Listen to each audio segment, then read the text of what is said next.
Welcome to This Explainer. Today, we're diving into something called the wealth paradox, specifically building assets over appearances. We're going to completely unpack the fascinating and honestly kind of surprising psychological gap between the illusion of having money and actual quiet wealth.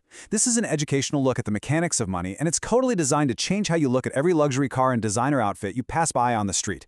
Now, we won't be giving specific financial advice here, but rather, we're going to explore the concepts and shed some light on how everyday choices literally shape your long-term reality. So, consider this idea for a second. Someone driving a $100,000 car might look rich, but that doesn't mean they are wealthy. This completely challenges a massive assumption we have, especially here in American culture, right? We are constantly bombarded with this idea that visible spending equals money in the bank. But really think about it. When you see that luxury car at a stoplight, all you actually know for sure about the driver's finances is that they have $100,000 less than they did before they bought the car, or they're locked into a massive monthly debt payment. Basically, seeing what people spend is a really terrible way to measure how much wealth they actually have. Let's break this down further in Section 1, the illusion of wealth. There is an absolutely stark contrast between looking rich and actually being wealthy. Looking rich, well, that's all about outward spending. It's the loud luxury, the massive houses, the flashy watches. It's tangible proof that someone spent a bunch of money. But being wealthy is actually what you don't see. It's the hidden stuff behind the scenes. We're talking savings accounts, retirement funds, investment portfolios, and paid-off mortgages.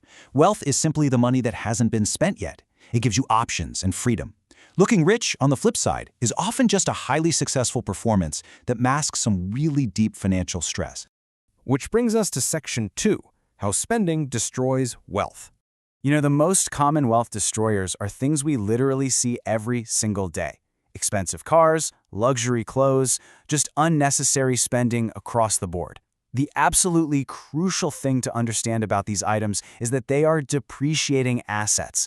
When you buy designer clothes or a brand new car, they lose a massive chunk of their value the absolute second you walk out of that store or drive off the lot. Every single dollar you pour into things that go down in value is a dollar directly subtracted from your overall net worth. So that burning desire to look a certain way to the outside world, it actually sabotages the financial foundation you're trying to build. Let's revisit our car example for a second to explain a very simple, undeniable mathematical truth. $100,000. If you have $100,000 sitting in the bank, you're doing great. But if you take that cash and go buy a $100,000 car, you are not wealthier. You are literally $100,000 poorer in cash. You've just traded a highly flexible asset for an item that requires constant maintenance, demands insurance, and drops in value every single day. Sure, you might look $100,000 richer to your neighbors, but mathematically speaking, your actual wealth just took a massive hit. Next up, Section 3, the lifestyle inflation trap. So what is lifestyle inflation? Basically, it's the phenomenon where your spending naturally increases to perfectly match your rising income. Have you ever wondered why someone making $250,000 a year can somehow still be completely broke? Well, this is the invisible trap. It's that psychological pull where you feel like you deserve more simply because you make more. It's the knee-jerk instinct to upgrade your apartment to a house, your standard car to a luxury sedan, and your regular vacations to 5-star resorts literally every single time you get a raise.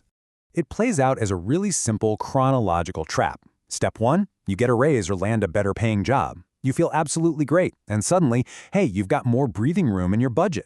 But almost immediately, Step 2 kicks in. You upgrade your lifestyle. You take on a slightly higher car payment, you move to a pricier zip code, you start eating out at fancier places, and that brings us to the devastating reality of Step 3. You return right back to living paycheck to paycheck. Your income went up, sure, but your expenses rose right up to meet it. This is exactly how high earners can remain completely, hopelessly financially stuck for decades. It's like they're running faster, but staying on the exact same treadmill. Let's pivot to Section 4, assets over appearances. Breaking out of this cycle requires a massive mindset shift. It means prioritizing assets over showing off. Wealthy people quietly prioritize putting their money into things that actually grow over time. They buy assets that pay them, rather than liabilities that cost them. And honestly, they do not care if a random stranger at the grocery store thinks they're rich. They care that their bank accounts, their investments, and their long-term security are rock solid. They are totally willing to look completely average in the present, so they can be completely 100% free in the future. To really visualize this, let's look at Section 5, a tale of two earners. Let's do a quick comparison between person A and person B. Now, they bring home the exact same paycheck, but their behavioral choices are vastly different. Person A goes out and buys the luxury car, outfits themselves in head-to-toe designer clothes, and as a result, they have zero savings at the end of the month. They look incredibly successful to everyone around them, for sure. Then you have person B. They drive a standard, reliable car, they wear normal, unbranded clothes, but, and this is the absolute kicker, they invest the difference. They are taking the exact same money person A is spending on a fancy car logo and putting it straight into their own future. On the outside, person A looks like the boss and person B looks like the employee. But over time, the reality of those choices becomes totally undeniable.